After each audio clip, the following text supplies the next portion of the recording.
apa rasanya benci banget gitu sama orang ini ya. Padahal kita juga udah gak ketemu lagi sama orang ini. Tapi rasanya wah. Maaf banget nih semua tim, gue ganti last minute. Gue ganti. Last minute nih gantinya. Last minute, gue ganti mungkin hamin seminggu kali ya. Oh gokil, udah mau diupload dong. Yoi Budak Rupiah kembali lagi bersama Bass Boy on another episode of Viniar. Welcome back to the cave. Pertama-tama seperti biasa, gue pengen ngucapin thank you dulu nih buat Altar Studio yang udah memfasilitasi ruangan ini. Karena tanpa ada ruangan ini, kita luntang-lantung nih. Nah, hari ini udah ada yang tepuk tangan nih, kameranya belum geser nih. Lo harus tahu yang tepuk tangan itu adalah Yura Yunita. Please welcome. Kumaha teteh damang? Alhamdulillah. Alhamdulillah teteh pangestunya. Alhamdulillah. Ternyata kita satu alma mater ya. Yoi, gue baru tahu tadi baru sebelum tahu. tadi on cam ya. Ternyata kita sama-sama ada darah yang sama. Benar, ya? Kita sama-sama Vkom Unpad. Yes. Vkom, so good and so kind to me. Yoi. So good and so kind to me, like all the rest of the family, ya kan? Yeah. Tapi gimana, lo sendiri sekarang di Jakarta ngerasa, ini kita bahas dari hal yang barusan kita bahas dulu aja ya. Ngerasa ada gak di karir musik lo misalnya terbantu sama kevikoman? Ih, ya tentu saja. Iya kan? Jelas. Banyak banget terbantu sih dari hal komunikasi, dari hal linknya, dari relasi dan banyak hal. Dan gue saat terjun ke industri musik itu ternyata ketemunya tuh sama anak-anak yang Vkom lagi. Iya kan? Gitu, dimanapun. Iya kan, bener kan?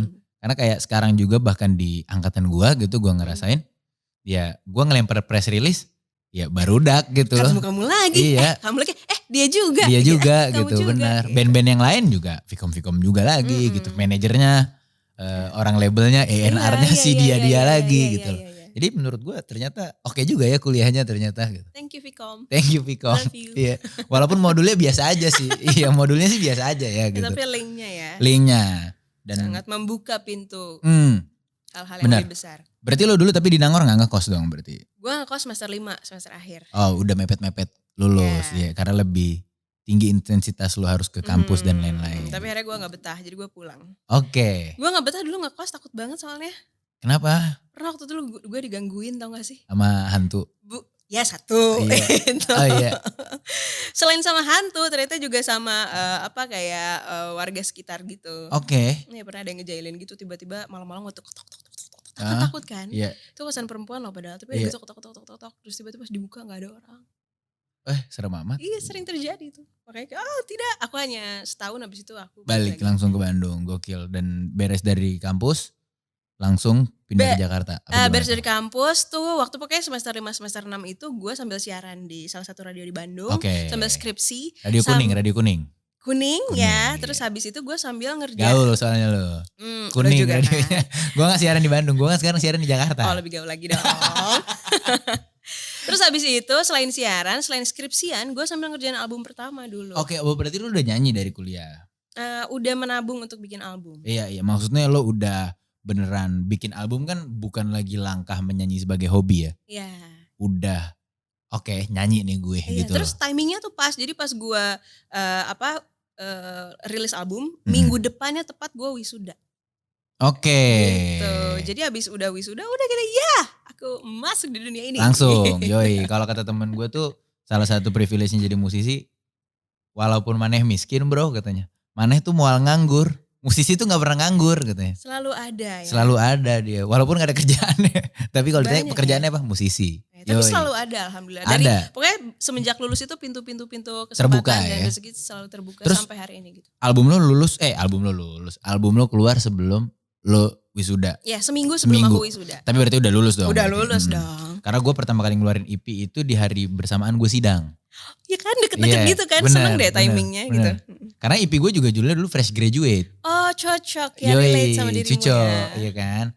Nah terus beres itu kalau gue langsung ke Jakarta setelah wisuda. Kalau lu, journey lu gimana tuh waktu itu? Iya sempet langsung ke Jakarta juga, cuman karena waktu itu belum menetap tinggal di Jakarta, jadi masih bolak-balik gitu tau gak sih. Dulu tuh Bandung Jakarta tuh masih lancar sekitar 2 jam atau 3 jam. Sampai akhirnya kayak beberapa bulan kemudian tuh langsung 6 jam, 7 jam kan capek kan. Akhirnya setelah beberapa bulan rilis album, akhirnya aku memutuskan pindah ke Jakarta. Oke, karena emang juga bisa gue bilang, lobang lu di sini. Ya, Iya apa kan? judulnya Bang Lo di sini ya? Lubangnya nih di sini gitu maksudnya. Lubang. Lubangnya di sini gitu kan maksud gue. Your holes here gitu. Urusan lo di sini. Kalau lo Iya. bolak-balik berat di operasional Dan kayaknya lebih baik. lebih habis di waktu ya sama capek ya. Badan kan, Iya. iya kan. Pindah lo ke Jakarta. Ya, Pindah betul. lo ke Jakarta. Apa yang lo pertama kali temuin jadi hardship lo di Jakarta? Yang ditemui ya. Iya. Gue tuh justru sebelum pindah ke Jakarta, gue tuh kayaknya melihat orang-orang tuh kayak lurus aja gitu. Mungkin karena dulu juga anaknya gue cuman rumah, sekolah, Kampus, ya pulang. kampus, ekstrakurikuler, Pulang. music, Iya, studio, iya. rumah gitu. Jadi hanya studio, kampus, rumah, studio, Iya, kampus, rumah iya, gitu. iya. Pas ke Jakarta tuh menghadapi realita, oh ternyata banyak banget orang-orang di Jakarta yang mukanya ada, bukan hanya 2, ada Iya. 5. 15 tuh mukanya. Itu sih kayaknya yang gue baru hadap, gue cukup kaget saat pindah ke Jakarta, ternyata keras banget ya di sini. Gokil. Apalagi orang-orangnya kita betul-betul harus sangat-sangat berhati-hati ketemu sama orang-orang Benar. Jakarta. Apalagi dalam membangun relasi kan maksudnya kayak lo harus bisa ngefilter banget yang mana yang bisa jadi oh ini masuk ke scope personal, ini ke profesional doang gitu. Ini yang bisa both atau iya kan gitu. Tricky itu bener gue. Kalau lo waktu pertama datang ke Jakarta apa yang? Gue sebagai anak daerah banget, lo kan Bandung masih kecipratan Jakarta dong. Gue sebagai anak daerah banget, anak Medan, gue kaget. Gue kaget gemerlapnya, gue kaget. Weh gila nih, keren banget gue sekarang nongkrongnya di sini nih, gitu loh. Oh lo ada ini ya, bikin Ada statement dong. pada diri lo sendiri, gue keren banget gitu ya. Iya ada. Gue sekarang nongkrongnya di sini di mana kayak itu tempat-tempat gigs yang dulu cuman bisa gue lihat dari YouTube. Di mana yang datang-datang itu orang-orang yang selama ini cuman gue lihat dari internet. Ternyata ketemu langsung. Sekarang gue ada di sana, ada berinteraksi secara langsung dan lain-lain. Sempet gue ngerasa kayak kaget sih gue. Ada culture shocknya, kaget Jakarta. Kaget gitu Jakarta. Gitu. Rewas.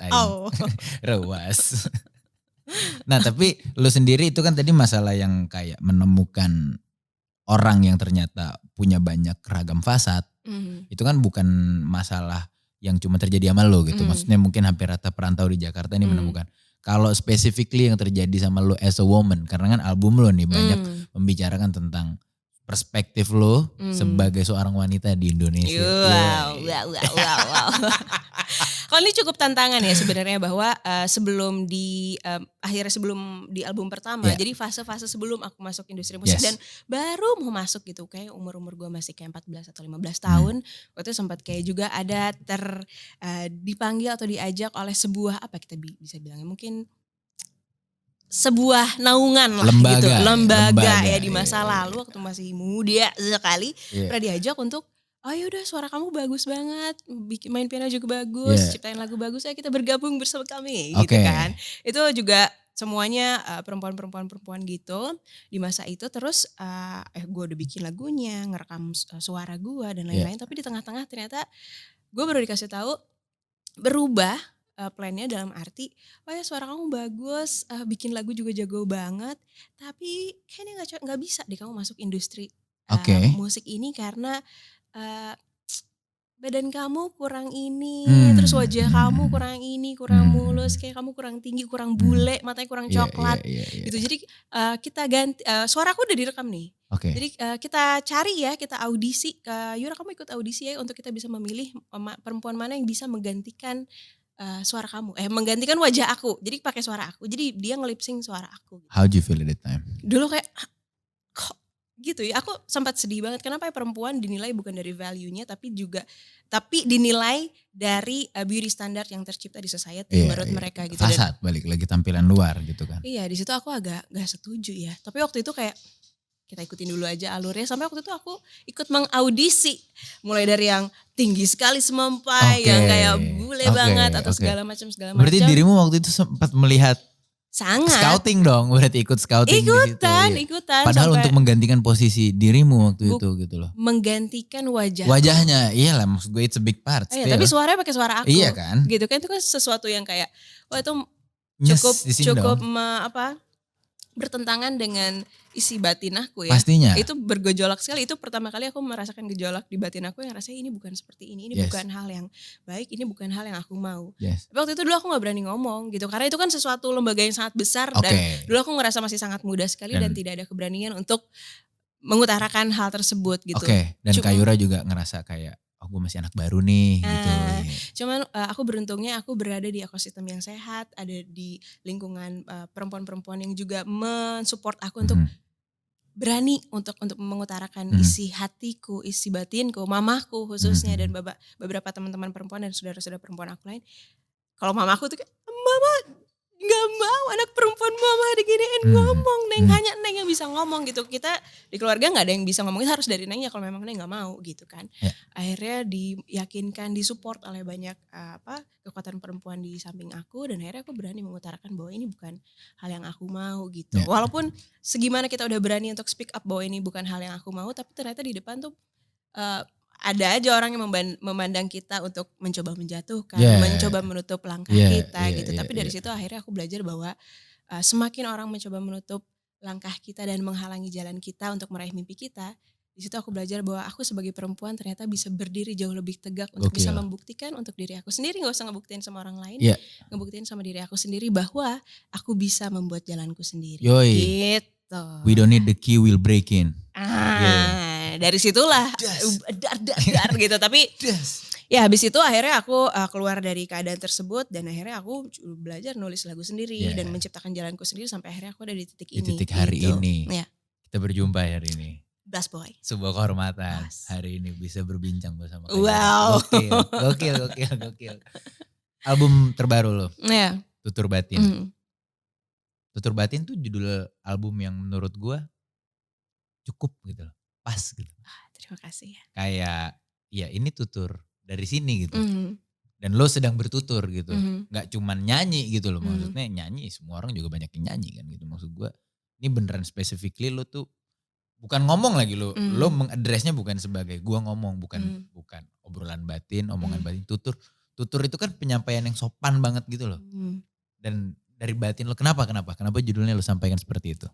Ya itu dia kan, karena di ya album ini Tutur Batin yang dimana ya satu satu tuh dari segala macam pergolakan yang terjadi dalam hidup gitu. Ya, Kayaknya kita bisa tahu jalan mana yang paling benar yang bisa kita ambil ya, untuk langkah jalan kita sendiri itu bukan dari suara-suara dari orang lain, tapi dari tutur batin kita iya, sendiri iya. gitu, dari isi hati terdalam. Itu kan tutur batin itu isi hati terdalam, suara Nurani. iya.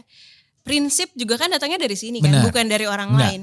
Nah itu juga bagian dari prinsip dan akhirnya di album ini tuh adalah perjalanan aku sebagai perempuan untuk bisa belajar berani mengutarakan isi hati yang ada di sini bahwa ini adalah prinsip hidup aku, ini adalah hal yang aku yakini, hal yang aku percayai dan ternyata saat belajar untuk bisa mengutarakan isi hati tersebut tuh rasanya jauh lebih lega dan ternyata dari tutur batin tuh kita bisa tahu mana hal-hal yang rasanya nggak cocok sama kita. Hmm. Akhirnya kita juga dari situ bisa mengurai lagi apa sih yang menjadi luka kita, Mhm, apa yang mhm. dan kalau dulu kan rasanya kalau misalnya kita ketemu luka atau masalah tuh kadang-kadang kita denial gitu sama hal tersebut. Oke, kita lari. Iya, tapi Benar. ternyata saat kita jujur sama diri sendiri, oh ini ternyata hal yang bikin kita sakit, oh ternyata Hmm. kita nggak suka sama ini.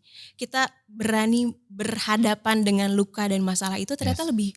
lebih mudah untuk kita rasa bisa sembuh Yeah. dan ternyata lebih mudah untuk kita bisa memaafkan, berdamai dengan trauma masa lalu dan akhirnya kita bisa belajar berdamai dengan diri sendiri dan menerima diri kita sendiri seutuhnya apa adanya dari mulai mendengarkan tutur batin dari yang ada di Dalam. sini gitu, Itu dalam. langkah awalnya ya Iya. berarti ya, inisiasinya gitu. Mhm. Dan album ini menceritakan proses Mhm. lu dari mulai mencoba bertutur sampai mendengarkan sampai memahami dan Dan belajar menerima diri sendiri apa adanya. oh aku tuh ini gitu. Iya, Abi teh ieu gitu. Abi teh ieu gitu. gitu. Nah, itu ada hubungannya sama ini gak? Kalau gue tadi nangkep dari cerita lo kayak ada korelasinya sama 5 stage of grief. Mhm. Dimana kan biasanya di saat kita sedang berduka atau terluka memang yang kita lakuin tuh denial. Tuh kan. Awalnya. Iya kan, pasti gak sih? Enggak, gue gak sedih. Apaan sih? Itu Gitu. dia, Enggak, bas boy, apaan bas sih? boy. Iya gak sih? Iya gak sih? Kayak, Iya. enggak, omongan dia gak bikin gue sakit hati padahal kita sebenarnya Iya, take itu it karena very nggak hard, jujur ya. sama isi hati terdalam lo sendiri gitu kan. Walaupun lo dalam isi hati lo gue sakit tapi nggak denial lah gitu. Gue nggak apa-apa, it's okay, ya udah nggak apa-apa gitu. Mencoba berdamai dengan keadaan walaupun lo nggak jujur sama diri sendiri. Benar. Atau denial juga dalam arti kayak terlalu berusaha untuk membuat orang lain senang sampai akhirnya lo lupa sama diri lo sendiri. Setuju. Gitu kan itu bagian denial juga Setuju. sebenarnya. Iya itu sangat ternyata sangat berkorelasi dan sangat berhubungan dengan si 5 stages of grief. Itu yang dimana sebenarnya dulu gue bener-bener nggak tahu ternyata ada filosofi tersebut dan ada ilmu tersebut ya. Itu memang ternyata semua manusia pasti akan melewati 5 tahapan tersebut. Benar. Dalam menghadapi luka sampai akhirnya bisa menerimanya gitu. Dan tutur batin ini nggak ada lo sengaja untuk nge-breakdown si 5 stages of grief ini beneran. Justru baru sadar saat semuanya udah jadi, ke-11 lagunya udah jadi gitu. Kayak yang pertama gue denial ada di satu lagu judulnya Sudut Memori gitu. Nanti coba lo dalami liriknya. Gue di situ gue denial kayak enggak ini enggak kejadian sama gue, enggak, it's okay, enggak apa-apa. Udah enggak, ya denial lah gimana sih gitu. Ternyata ya itu dia, gue ngerasa ini menjadi, gue sadar itu adalah kekurangan gue, tapi sekarang gue sadar kekurangan gue tuh ternyata dari kelebihan gue ya. Kekurangan gue adalah saat gue mengalami si fase-fase tersebut tuh gue susah banget untuk cerita sama orang. Untuk hal-hal seperti ini tuh gue kesulitan. Untuk gimana sih gue pengen ngungkapin ini tapi gue gak tahu, ini tuh harus dikeluarin tapi gak tahu gimana caranya. Dan ternyata cara paling mudahnya adalah dengan menulis lagu. Itulah medium lo. Iya, dan ternyata saat udah nulis dan akhirnya dirilis tuh kayak leganya lega banget. Itu yang pertama ada di Sudut Memori. Yang kedua ada di fase anger yang rasanya marah banget. Seperti ada di sebuah toxic relationship yang dimana gue udah tahu ternyata dalam hati gue tuh, gue udah tahu gue gak cocok sama orang ini gitu. Tapi entah kenapa gue masih di sini. Iya, gue tuh marah sama keadaan tersebut gitu. Benar itu. Gue marah sama cara orang ini memperlakukan gue, tapi kenapa gue masih terus ada di sini? Gue mau marah tapi nggak tahu masih gimana gitu. Rasanya emosi kemarahan gue sampaikan di lagu Mau Kemana Kita. Di situ terus ada fase bargaining itu kan kayak what if moment gitu. Coba aja dulu, coba kayaknya gue gak ketemu sama orang ini. Coba gue gak gini, mungkin coba gak action kayak, gue seperti A, tidak seperti B. Mungkin rasanya gak akan kayak gini gitu. Yang dimana lagu itu gue tuliskan di lagu berjudul Andai Saja. Andai Saja, bargaining gitu. What if moment. Terus ada moment depression dimana ya gak tau lagi, gak ada jalannya, kayak udah buntu banget, udah lagi gelap, segelap-gelapnya. Ampun. Dalam arti udah gue pengen cari cara gimana untuk gue bisa pisah dengan hal tersebut, bisa keluar dari zona toksik tersebut. Dan gak tahu lagi gimana caranya. Itu di fase depression tuh gue tuliskan di lagu Tenang. Jadi ternyata di fase depression itu bisa klik gitu. Untuk ternyata mencari jawabannya tuh, mencari ketenangan tuh caranya adalah berdialog dengan diri sendiri. Dan ternyata dengan berdialog dengan diri sendiri itu di situ kita bisa menemukan suara Tuhan gitu.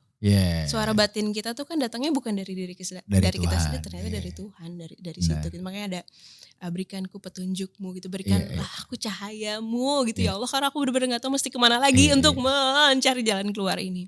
Tapi ternyata dari titik tersebut dan mendekatkan diri sama yang di atas dengan cara berdialog dengan yang di atas, dengan berdialog dengan diri sendiri itu, akhirnya menemukan fase proses untuk proses menerima semua yang terjadi, fase acceptance-nya. Proses tersebut ada di lagu Tutur Batin. Di akhir lah dia, Tutur Batin, gitu. Acceptance, penerimaan. Akhirnya lo sadar semua ini kenapa, terjadi kenapa begini, kenapa begitu. Gokil.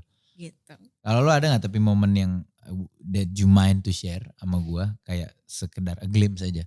Momen denial lo, ada gak cerita pengalaman lo lagi deny gitu, yang lo gak keberatan untuk share hari ini? Ya itu dia ya, kalau misalnya soal denial ya, gue tuh dalam arti ada di sebuah situasi yang hampir sama seperti tadi gitu ya. Ada di sebuah atmosfer yang toksik dalam arti gitu ya. Yang dimana rasanya atmosfer toksik itu sebenarnya tidak sengaja terjadi, tapi kayak semesta membawa kita ada di lingkungan tersebut. Kita juga gak pengen sengaja ada di situ kan. Iya benar, siapa yang pengen. Mungkin orang yang berlaku kayak gitu sama kita juga mungkin dia juga gak sadar gitu. Kalau dia sebenarnya memperlakukan kita dengan toksik gitu. Cuman yang bisa gue ceritain ya itu di dalam hati gue kayaknya, kenapa gue diperlakukan kayak gini. Kenapa dia gak adil sama, dan banyak hal yang toksik yang bikin gue jadi kayak aduh, gue bangun tidur sesak setiap hari gitu, kayak sakit punggung. Itu tuh bukan cuman lagi soal perasaan, tapi udah lagi ke fisik, udah sampai ke punggung dan lain-lain. Cuman ya itu fase gue denialnya adalah gak apa-apa, ya udah gak apa-apa. Lo misalnya mau marah atau ngomong kasar pas macam, ya udah gak apa-apa, yuk kita perbaiki, kita coba perbaiki lagi. Gak apa-apa kok, aku gak sakit kok, aku gak apa-apa. Aku gak apa-apa banget, kamu gak apa-apa. Gitu, ternyata itu tuh salah juga. Salah. Itu semakin menyakiti diri lo sendiri karena lo gak jujur sama diri lo sendiri. Gitu. Oke. yang bisa gue ceritain. Kalau lo pernah ada gak di momen denial? Oh banyak. Contoh-contoh Banyak. Kayak dulu gue pernah stuck misalnya di satu relationship yang sebenarnya gue udah tahu ini udah gak jelas. Cuman entah kenapa gue masih bertahan lebih kayak I could save her, she could save me. While I know it's not possible gitu loh. Gue tahu sebenarnya cuman kayak gue punya ego nggak mau nge-acknowledge that logic gitu. Entah kenapa gitu, ada egonya gitu loh. Enggak, gue nggak boleh mengiyakan ini gitu. Entah kenapa, padahal nggak ada good-goodnya sama sekali buat gue. Kondisi bertahan di situ gitu loh. Maksudnya beneran hidup gue caur gitu. Dan entah kenapa jadi cuman sebenarnya kadang kita suka denial tuh karena kita nggak mau ngalah sama ego nggak sih, lo ngerasa gak? Ya, tapi memang ternyata itu ya semua manusia ngelewatin fase itu ya. Harus dan tanpa sadar juga akan pasti ngelewatin itu. Pasti, gitu. iya. Suka gak suka mau gak mau, bener. Suka atau gak suka mau gak mau. Sekarang udah album ke-3. Album ke-3, damn. That's a long journey. Iya kan? Album pertama tuh di tahun 2014. Album kedua 2018, album Merakit. 4 tahun dari 2014 ya berarti ya. Merakit terus dilanjut di album Tutur Batin itu di 2022. Ya 2021 akhir. 2021 akhir kemarin ya. Dan beberapa lagunya kan kemarin udah dirilis jadi single. Bener kan? Gitu. Selama itu berapa tahun tuh berarti 2014 ke 2022? 8 tahun ya? 8 tahun. 8 tahun bermusik. Wow, gila. Gak kerasa loh. Gak kerasa 8 tahun bermusik. Apa yang paling lo senengin bermusik 8 tahun? Di 8 tahun ini gue ngerasa itu jadi bermusik dan bernyanyi adalah bagian dari healing gue. Bagian dari rilis gitu. Lega banget rasanya. Apalagi nulis lagu sendiri ya. Apalagi lagu Tutur Batin. Apalagi lagu-lagu yang ada di album Tutur Batin ini adalah proses gue memberanikan diri menuliskan luka-luka gue. Rasa sakit yang dulu gue denial. Benar. Enggak apa-apa. Tapi sekarang gue berhadapan dengan luka itu dan gue tuliskan dan ternyata udah ditulis dan dikeluarkan dan ternyata dinyanyiin sama orang tuh rasanya kayak bukan cuman keluar dari sini, tapi keluar dari seluruh hidup gue gitu. Kayak mau terbang rasanya.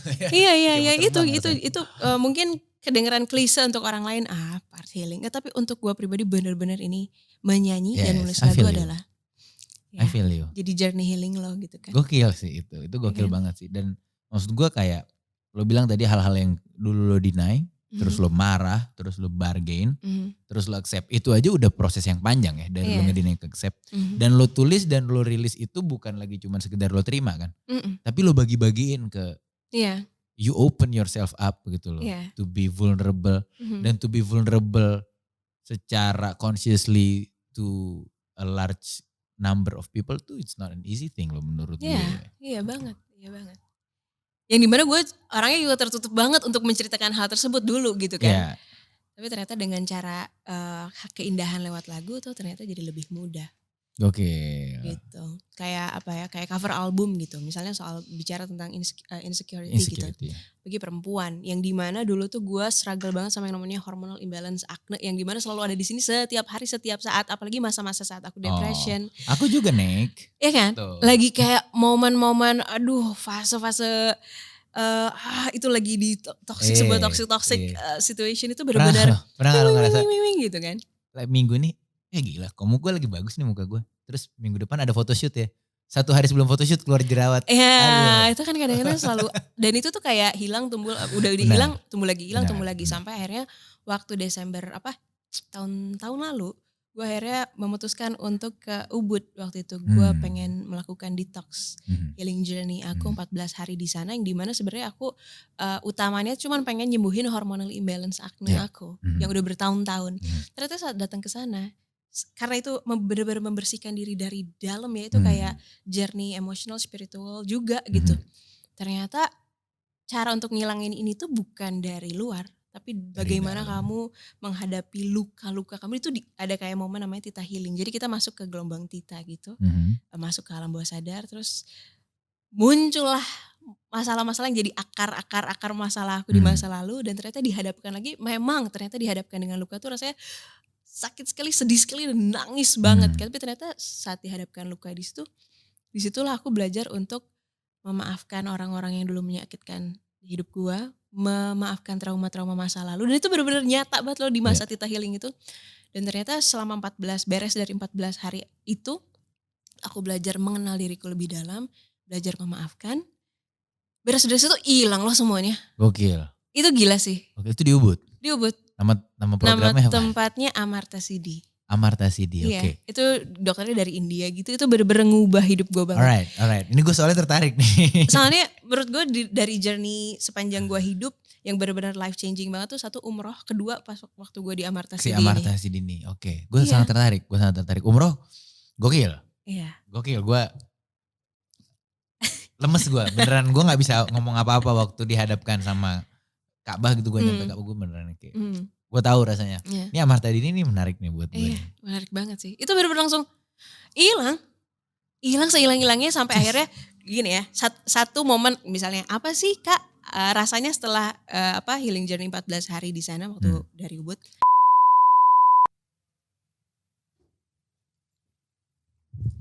Oh ibu udah rupiah. Gue mau ngingetin nih, jangan lupa untuk follow Instagram Volix di @volix.media. Terus jangan lupa like, komen, subscribe juga video-video dan channel YouTube kita di Volix Media. Dan kalau lo udah ngelakuin itu semua, baru kita lanjut lagi nih nonton podcastnya, oke? Dah. Gini deh, gue bisa ceritain hal paling sederhana tapi ini besar sekali perubahannya. Misalnya gini, sebelum lo datang ke sana, lo tuh sebut satu nama deh. Misalnya namanya si Budi gitu. Lo denger nama Budi aja lo tiba-tiba marah. Ngelihat mukanya ada di Instagram, gue benci banget gitu kan. Bisa langsung kayak sesak atau apa, rasanya benci banget gitu sama orang ini ya. Padahal kita juga udah gak ketemu lagi sama orang ini. Tapi rasanya wah. Dia makan roti aja kesel ya? Iya. Gaya banget sih makan roti, lu belaga gitu. bule. Gitu kan, ternyata waktu di momen di healing journey itu diketemukan lagi lah sama si wajah si Budi ini. Anggaplah namanya Budi gitu kan. Kenapa munculnya dia gitu. Dimana gue juga udah gak mikirin dia, tapi ada gitu, nyata. Rasa gue belajar maafin itu. Dan cara nyebutin maafinnya tuh dalam arti I forgive you. Terus sampai akhirnya bilang I love you. Ih, amit-amit gak sih? Dulu tuh gue ngerasa, amit-amit gue benci banget sama orang ini. Kenapa gue mesti bilang I love you Budi gitu kan. Kayak gak mau gitu kan. Tapi ternyata ada kayak proses, hampir 50 menit sih. Mengulang beberapa kata-kata yang di guide sama dokternya. Dokter tadi. Misalnya gini ya. Dari sesi pertama kita nyebut misalnya I forgive you, misalnya I love you dan beberapa kata lainnya. Gue tuh nangis banget kayak langsung gitu langsung. Itu kan berarti benar-benar dari batin lo bahwa lo masih gak mau gitu kan. You hold grudges kan Iya berarti. kan, nangis segala macam. Nah terus habis itu saya kedua beberapa menit kemudian diulang lagi kata-kata yang sama, mantra yang sama gitu kan. I forgive you, itu masih oke, gue masih nangis tapi mulai reda nih. Oke, lo mulai lebih ringan. Iya, terus yang ketiga gue nyebut lagi hal yang sama, misalnya I forgive you, I love you. Kok jadi damai ya rasanya. Itu dalam fase 50 menit itu tuh, di alam bawah sadar. Terus kayak kok jadi tenang ya. Habis gitu, nah udah beres gue masih kayak capek banget habis itu. Itu kan masih di hari keempat. Nah pokoknya selama udah 14 hari itu, perbedaannya nih ya, yang sebelum gue ikutan itu rasanya sakit banget segala macam. Terus pas udah mau udahan si dokternya bilang, nanti kamu pasti ketemu deh sama orangnya. Hah? Ngapain ketemu orang gue juga gak pernah ketemu lagi gitu kan. Ketemu deh, tenang, cobain aja, rasain saat kamu ketemu sama dia. Terus gak nyampe 3 hari saat gue udah balik ke Jakarta, ketemu lo? Gue bener-bener gak janjian. Ketemu di mana? Di mall? Iya lagi gitu. Terus tiba-tiba ketemu di mall kayak enggak, gue gak ada rencana ketemu. Terus ya udah gue ikutin aja apa yang terjadi saat gue ketemu orang ini. Terus tiba-tiba kita jadi ada di satu tempat makan yang sama. Terus rasanya damai banget. Rasanya kayak kok jadi ringan ya. Gue jadi udah biasa aja, udah bisa ngobrol. Jadi jadi rasanya damai, tenang dan lega. Itu sih yang itu benar-benar dalam 14 hari bisa mengubah perasaan itu sangat drastis sih. Dan itu kan gak mudah ya maksud gue, to address that gitu, to face that gitu. Karena kan akhirnya sebenarnya terkadang di saat kita kasarnya kesel sama seseorang, yang dragging us down tuh si keselnya kita ke dia gitu. Dianya udah gak ngapa-ngapain lagi gitu, bahkan dia udah gak mikirin kita mungkin gitu. Atau bahkan dia udah gak nge-treat kita dengan buruk. Tapi kitanya jadinya nge-treat diri kita buruk karena pernah di-treat dia buruk. Sebenarnya kan kayak gitu kan. Iya, tapi anehnya saat gue ketemu dia, justru dianya tuh menceritakan ternyata saat gue udah gini-gini tuh ternyata dia menyesal dan lain-lain. Justru ada, jadi dia jadi vulnerable juga di depan gue. Padahal udah lama gak ketemu, Iya. tapi tiba-tiba ternyata gue ngerasa gini loh saat gue gak ketemu lo. Terus Iya. gue ngerasa bersalah, gue ngerasa belum ya gak bahagia dan Iya. lain-lain. Gue juga masih dalam pencarian gini-gini. Sedangkan waktu gue ketemu dia, gue udah kayak ya udah gue maafin kok, gue damai rasanya. Iya. Tapi itu bikin jadi hubungan jadi gue gak ada beban lagi Iya. gitu. Enak banget rasanya ternyata. Light Iya. Enteng. Iya, itu Bener. perubahan yang drastis yang gue Bener, alami bener. sih. Itu kalau dari segi lo tadi proses lo journey healing, Iya. menemukan masalah di fase lo yang sekarang dan lain-lain. Tapi dari satu hal yang selalu gue bilang penasaran adalah, have you always been this confident? Ya enggak dong, ya namanya manusia pasti ada kan yang namanya insecure, ya gak sih, yang misalnya gak confident. Iya, Terus iya. itu hal yang sangat wajar yang manusia pasti. Menurut gue malah jadi gak manusiawi kalau bilang aku selalu percaya diri. Ya menurut gue itu Iya. bohong pasti gitu. Benar. Pasti kan yang namanya manusia tuh gini-gini Enggak, akan. maksud gue in this sense kayak sekarang kan maksudnya yang gue tahu adalah Yura Yunita kan orangnya very happy gitu, terbuka dan bla bla bla, fun, pede di panggung dan segala macam. Maksudnya are you always a confident growing up gitu loh maksudnya? Nangkep gak maksudnya? Iya. Kayak yang memang dari dulunya pede gitu. Iya. Kan ada teman kita kadang yang memang dari dulunya pemalu, tapi tiba-tiba dia menemukan satu titik, terus dia jadi sangat percaya diri misalnya gitu. Ih, gue dulu pemalu banget sumpah. Kalau gue dari dulu banci tampil gue. Oh, kalau gue enggak, gue dari kecil tuh pemalu. Pemalu dalam arti pemalu, tapi mau, tapi pemalu, tapi malu gitu loh. Pengen. Iya. Sampai akhirnya dulu misalnya gue sempat malu, ya itu dia yang makanya gue kenapa hormonal imbalance itu gue sempat kayak aduh, malu kenapa ya aku seperti gitu. Maksudnya adalah dalam hati, tapi pas udah keluar sih gue pede aja. Kalau bertemu publik gue pede. Kadang pas lagi sendiri aja gitu, kadang gitu. Nah tapi semenjak ini album Tutur Batin menurut gue tuh cukup mengubah hidup gue. Dalam arti dulu yang kayak gue malu banget sama yang namanya jerawat dan lain-lain. Tapi ternyata proses untuk gue belajar menerima diri gue, menerima jerawat gue yang waktu itu kayak muncul terus adalah, jadi gini, ada sebuah fakta. Untuk cover album Tutur Batin ini sebenarnya gue udah photoshoot yang benar-benar fashionable, yang rambutnya udah di styling, dengan baju dan segala macam, dengan makeup yang full segala macam. Sebenarnya gue udah foto itu dan aku sangat mengapresiasi semua fotografer, stylist dan hairstylist semua yang udah membuat gue glam team tuh. Aduh terima kasih banyak. Tapi ternyata di perjalanan gue menuju merilis album, di suatu titik gue yang pas journey waktu itu mau ke Ubud itu journey, ternyata salah satu cara untuk gue bisa berdamai dengan si acne itu ya udah gue tampilin aja. Expose aja. Dan ternyata gue mengeksposnya caranya, maaf banget nih semua tim, gue ganti last minute. Gue ganti last minute nih gantinya. Last minute gue ganti mungkin hamin seminggu kali ya. Oh gokil, udah mau diupload dong. Iya, gue ganti hamin seminggu, maaf banget. Aku mau ganti dengan yang no makeup sama benar-benar bare face dengan jerawat yang ada benar-benar gak di filter, cuman ditambah judul aja, teks aja, sisanya itu benar-benar foto yang pakai kameraku sendiri, yang Dona juga yang motoin kling gitu. Karena itu lagi benar-benar momen proses aku nerima semua apa yang dalam diri. Ini tanpa makeup sama sekali. Gitu. As it is gitu. Ya semua tim aku haru sih kayak beneran yang ini tuh album loh. Ini tuh cover album loh, Neng, yang ini tuh kayak karya album gitu loh, bukan single lagi, ini tuh album. Ya emang ini yang pengen aku tunjukin. Ya udah aku cuman mau, ini proses aku berdamai dengan diriku, ini cover albumnya gitu. Dan waktu tim udah aku kaget rilis, sih semuanya.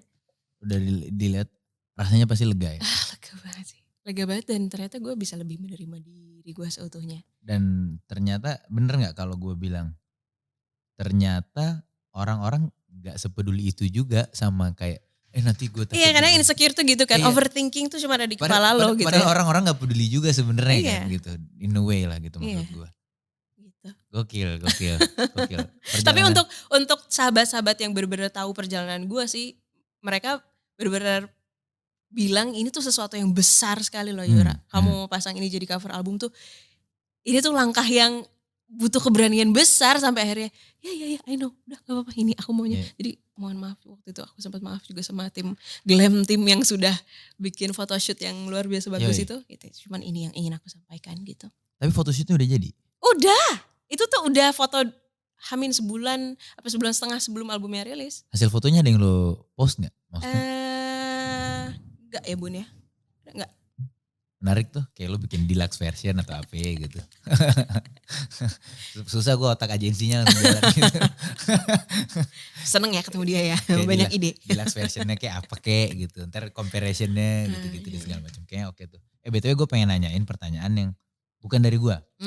Tapi dari followers Volix. Oh, Jadi kita tuh biasanya sebelum tamu datang, itu tuh selalu buka question box di IG. Ini silakan nanya nih, titip pertanyaan gitu. Dan terkadang pertanyaannya itu suka yang gak ada hubungannya sama si Oke, topik seru yang dong. mau dibawa nih. Seru dong. Nah, ini itu dari second Marcel Theophilus. Oke. Tips suara bagus dong Kak, atau sebenarnya suara bagus itu relatif? Hai Marcel. Aku juga pengen tahu ini Kak. Kalau menurut aku, satu suara bagus itu pasti gift. Karena yang punya suara bagus pasti punya pendengaran yang bagus.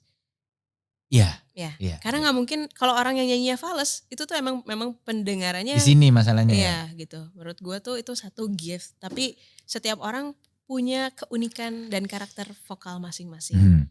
Jadi kalau misalnya pengen punya suara bagus adalah menyadari kalau misalnya setiap orang punya gift, punya suara. Tapi gimana supaya suara itu bisa lebih bagus adalah vocalizing. Dengan caranya masing-masing. Ya sebenarnya kan kalau vocalizing tuh udah ada teknik umum, teknik dasar untuk bisa punya range vokal yang lebih luas. Iya. Cuman setelah tahu teknik vocalizing, kembali lagi ke diri lo sendiri, bagaimana sih lo bisa nyaman untuk menyanyikan sebuah lagu. Benar. Gitu. Karena terkadang kayak beberapa musisi, contoh misalnya kayak Sir Dendi atau Rex Orange County. Yeah. Justru dia dengan nyanyinya yang sangat tidak teknis, dengan seapa adanya, tapi tulisannya kan tulisan dia ya, berasa banget gitu loh. Nah itu kayak perasaannya tetap keluar gitu. Kita tahu emang vokal lo segitu, tapi gue I feel you bro gitu. Menurut gue yang lebih mahal dari teknik vokal adalah rasa. Karena gak semua penyanyi tuh bisa menyampaikan rasa. Iya benar. Itu lebih mahal lagi dari segala macam itu rasa. Dan rasa tuh yang kasih tuh yang di atas. Benar. Itu tuh yang gak bisa ada tips dijelasinnya. Gak bisa dijelasin kayak lo bikinnya tulisannya kayak gini men gitu. Gak bisa dipaksa. Lo harus jujur. Rasa itu kembali bagaimana lo bisa tahu itu rasanya dapet apa enggak. Lo jujur gak sama diri lo sendiri. Kalau lo jujur rasanya nyampe. Benar. Gitu. Dan kalau kasarnya yang gue rasain ya gitu maksudnya. Kalau gua waktu bikin lagu kan kita kan ngerasain ya perasaan kita terhadap lagu tersebut ya. Nah, tuh. Kalau gua nangis nulis lagu itu, most likely yang dengerin bakal nangis juga. Iya kan, kan? Sering terjadi. Tapi jarang terjadi kalau kayak lu nulisnya biasa aja nih. Itu.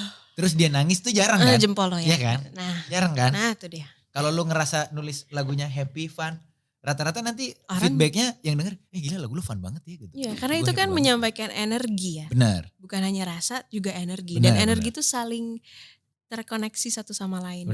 Dan menular, energi itu menular. Benar. Setuju gue. Ya setuju, aku juga sama Bass Boy. Mantap. Nih ada dari Fasya MLYSLS. Wah panjangnya namanya, rumit susah ya. Nih. Fasya deh pokoknya. Dia gak mau nanya nih. Dia bilang cuma mau bilang makasih banget buat Kak Yura udah nyiptain lagu Tutur Batin. Terima kasih kembali benar-benar Fasya. Bisa membantu aku bersyukur. Terima kasih banyak Fasya. Oke, mantap. Oke Fasya.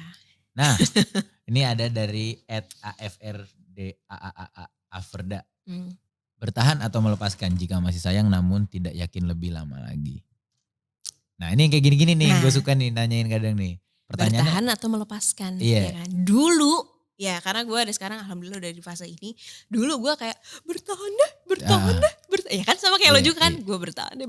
Tapi lo sakit, lo tergerogoti dari dalam. Nah ternyata pelajaran paling penting di tahun ini adalah let go. Belajar untuk let go. Belajar untuk melepaskan. Ternyata dengan melepaskan kamu akan mendapatkan hal-hal baik yang jauh lebih banyak daripada kamu bertahan dengan satu yang bisa menggerogoti diri kamu. Pas udah dilepas ternyata banyak sekali hal-hal baik di luar sana. Kok aku gak pernah lihat ya? Gitu. Bener-bener. Dan emang yang gue pelajarin juga adalah ternyata gue menyadarin pada dasarnya emang we are not supposed to possess. Emang kita gak seharusnya punya. Iya. Jadi gak usah ngerasa punya gitu loh. Iya, karena kan yang di dunia ini semua bukan punya kita. Kan, sementara semuanya kan. Sementara. Wah jadi dalam banget gitu. Nah kita lanjut ke pertanyaan selanjutnya. Apa yang harus dilakukan untuk memulai suatu hubungan? Tanya Keinan, FFF. Komunikasi. Nomor 1. Gokil. Coba dong anak Vkom dong. Coba dong anak Vkom dong. Gimana cara memulai hubungan? Ya komunikasi. Kalau Coba misalnya dong. kamu suka sama seseorang atau pengen menjalin hubungan sama seseorang ya akan jalan kalau misalnya lo gak mencoba ngobrol sama dia. Minimal nanya lah, minimal tanya apa yang kamu suka. Ya komunikasi nomor 1. Menurut lo apa Mas Boy? Iya, Iya kan? gak ada yang lain. Nggak Gak ada ada yang yang lain lain. menurut gue. Menyampaikan pesan. Ya. Sampaikanlah entah gimana caranya. Lewat apapun caranya. Gimana caranya orang yang kita suka tahu kalau kita suka. Ya misalnya, tapi gak usah terlalu vulgar Iya, misalnya. makanya caranya. Dalam gitu. hal misalnya gue suka nih sama Bas Boy. Misal. Kan gue gak bilang, Bas Boy gue suka banget sama lo gitu kan. Iya. Kalau gue tuh biasanya pendekatannya lewat ke apa yang dia buat, apa yang dia suka. Misalnya lo suka, misal gue suka sama Bas Boy, gue gak bilang, ini juga ada dalam ilmu komunikasi ya. Iya. Untuk cara masuk ke seseorang, Benar. menjalin hubungan lebih mudah, Benar. lebih soft adalah bukan bilang suka sama orangnya, tapi suka sama karyanya. Yoi. Atau suka dengan hal yang dia suka. Iya. Gitu. Take interest on their interest. Nah, Iya kan? itu cara paling smooth untuk Iya. masuk ke dalam Eits gitu loh. seseorang. Eits gitu Iya. loh. Slide in. Iya, soalnya banyak terjadi nih ilmu komunikasi juga ya. Kalau misalnya kita ngomong suka sama orangnya tuh biasanya Langsung wall up. Hmm. Yes, iya. Ya, kamu suka sama aku. Iya. Jadi nggak terjalin komunikasi lebih dalam. Benar, di situ. benar. Dan antara kalau nggak dia ngerasa risih, dia jadinya boundaries tinggi banget. Yes, itu dia. Yang kedua boundaries bakal jadi tinggi karena dia ngerasa kayak kita sebagai yang suka di bawah. Nah, tuh. Gitu loh, Ya, kayak itu dia sebuah ngerasa di ilmu tuh. atasnya gitu Tuh. kan. Itu memang udah ilmu manusia begitu. Jadinya komunikasinya nggak selevel. Ya, Ya kan? Jadinya betul sekali. yang satu ke atas, yang satu ke bawah. Kayak bos sama Benar. bawahan Nah, jadinya. cocok nih gitu. kita Vkom ya. Thank you Mantap Bas gitu, Boy. mantap. SIKOM nih. Tapi lo udah SIKOM belum sarjananya? Ya udah dong. Emang udah SIKOM? Ya Bukannya udah dong. masih S. Sebelumnya kan bukan SIKOM ya? Vkom gue. Lo SIKOM ya? Udah Iya berarti dong. ya? Lo belum ya? Udah dong. Ini kan gue lebih terakhir lagi gue malah. Oke. Bener gak Kak Yura orang yang melankolis kata Adrian? Kalau gue tanya ke Dona sih iya ya katanya. Gue Kak. melankolis. Kalau kata lo? Banyak orang bilang kan kayak Kak Yura tuh happy banget setiap Iya. saat gitu. Iya sih ada part happy-nya, cuman gue tuh menikmati momen-momen kesedihan. Iya. Gue tuh kadang juga suka memelihara perasaan itu ya Iya. untuk bisa ya apa yang mau dikeluarin. Ya rasa sedih apa yang ingin kamu keluarin. Hmm. Apalagi khususnya dalam menulis lagu ya. Jadi gue bisa bilang ya melankolis. Tapi kalau itu udah keluar ke dalam sebuah tulisan atau apapun gue bisa happy lagi. Oke, gitu. iya. Tapi happy juga bisa menjadi melankolis gak sih? Kayak, Iya bener. Iya bener. Dalam arti gini. Gue tuh kalau misalnya dikasih ke sebuah kebahagiaan.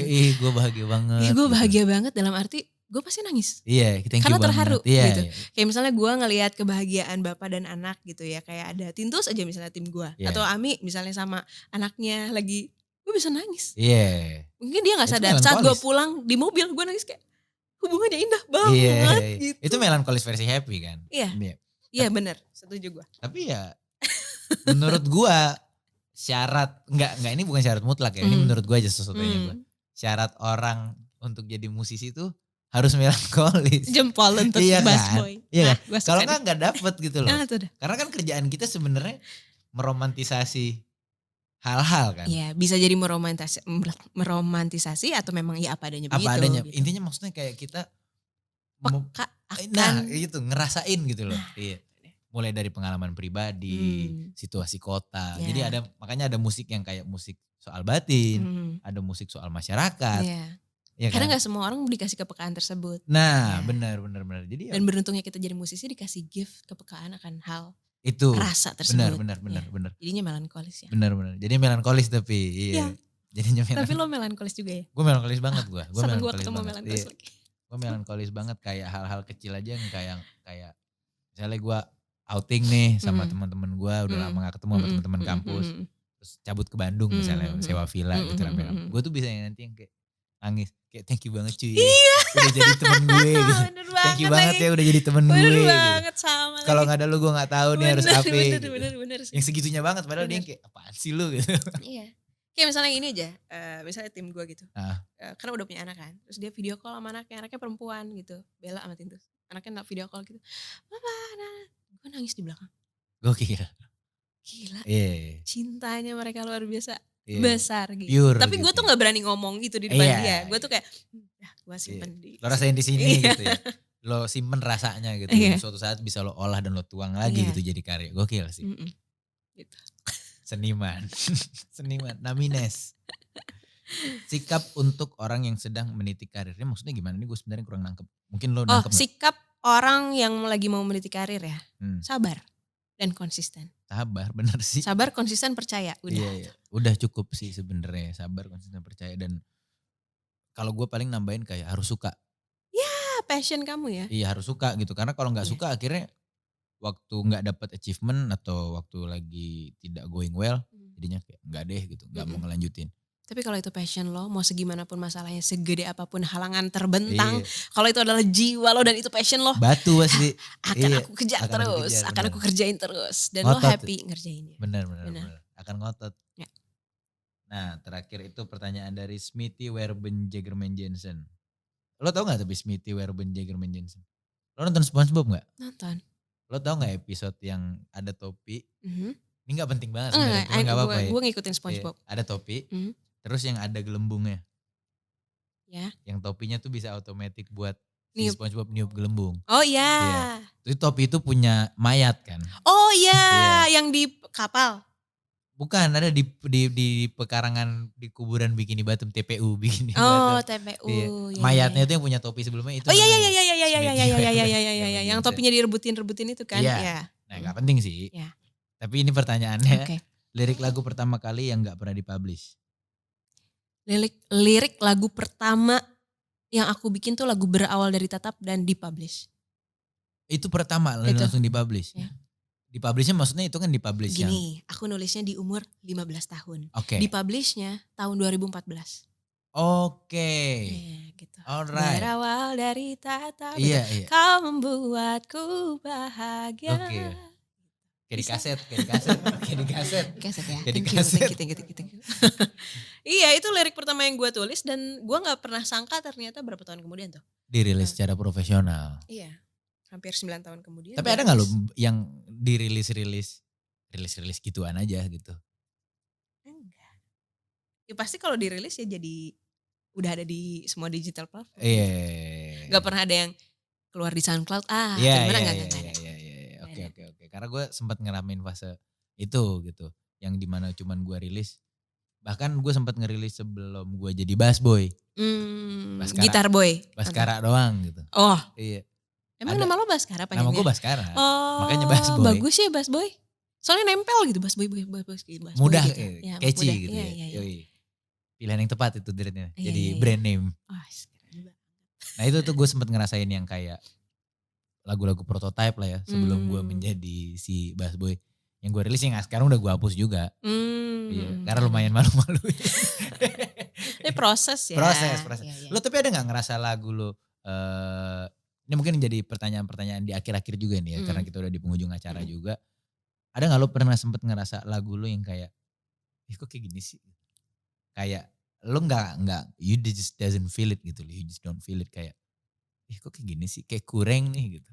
Terus gak jadi lo rilis, gak jadi lo publish.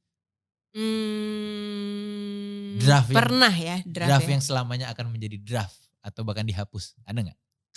Ada lagi. Ada nggak? Dalam arti, aduh sering banget terjadi kayak gini. Gue tuh suka lagu ini ya. Terus semua tim suka, segala macamnya suka gitu. Ayo terus.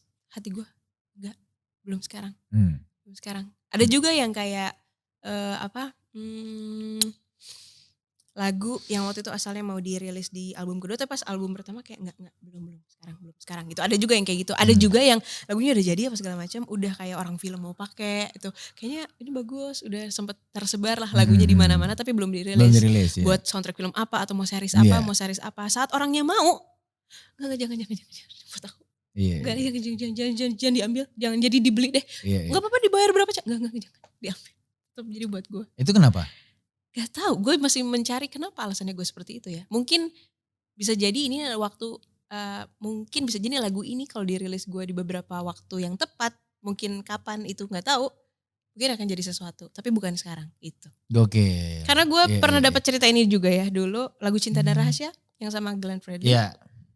Glenn tuh udah nulis lagu itu 11 tahun yang lalu berarti ya. 11 tahun yang lalu, udah kayak mau dia rilis tapi kayaknya belum gitu. Terus ada orang mau dinyanyiin dikasih ke penyanyi lain, nggak jadi Nggak juga. jadi Gitu. juga, Ini iya. mau orang ini mau beli apa segala macam. Enggak. Sampai akhirnya waktu itu ketemu gue tahun 2013. Iya. Terus dia ngerasa aku punya lagu ini 11 tahun yang lalu dan Cocok nih baru buat kali ini kita. kayaknya cocok deh untuk kita nyanyiin berdua gitu. Ternyata lagunya langsung jadi hit Gokil, segala iya, macam iya, sampai iya. berapa ratus juta Iya, iya, viewers iya, tuh iya, dulu iya, iya. di YouTube gitu. YouTube. Ya menurut aku tuh lagu tuh ada jodohnya dan ada timing yang Iya, tepat gitu. setuju. Nah, mungkin Jodoh-jodohan gitu ya. Iya. Dan kayak feelingnya yang tahu yang penciptanya. Yang gitu. bikin, benar itu gue setuju. Anyway, kita sudah sampai di penghujung acara nih. Wah, buka Ya kan? puasa. Bentar lagi buka puasa nih. Kak Yura ini dong kasih tahu ke penonton kita Budak Rupiah untuk stream album lo.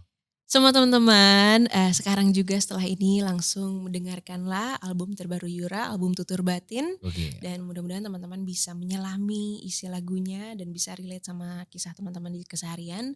Dan pokoknya semoga dengan mendengarkan album Tutur Batin juga mendapatkan pesannya bahwa yang namanya mengejar kesempurnaan sampai ke ujung dunia pun rasanya gak akan ada habisnya sampai akhirnya kita bisa belajar untuk bisa memaafkan, berdamai dengan masa lalu dan belajar untuk menerima diri sendiri seutuhnya apa adanya. Jadi mari kita rayakan ketidaksempurnaan yang semua manusia miliki dengan album Tutur Batin. Gokil, merayakan ketidaksempurnaan. Ya. Itu gue jadi punya brand clothing, brand baju, namanya Pelita Busana. Pelita Busana. Ya. Tagline-nya rayakan kehancuran. Wow, kalau ini rayakan ketidaksempurnaan. Gokil. Dan lo merayakan ketidaksempurnaan lo sampai ke Billboard di New York kayak kemarin. Gokil, congratulations on that. Thank you so much. Congratulations on the album. Thank you. Semoga kita bisa berjumpa lagi, berbincang-bincang Gue lagi. wajib banget nonton lo manggung sih by the way. Gue belum pernah nonton lo juga. Iya, berarti kita harus saling menonton. Kita harus saling tonton. Thank you. Fix. Gokil kalau gitu. Alright, dan Budak Rupiah itu tadi perbincangan gue bersama Yura Yunita. Semoga menghibur, lebih baik lagi semoga bermanfaat. Sampai jumpa di episode selanjutnya dan thank you Studio Altar udah memfasilitasi ruangan ini.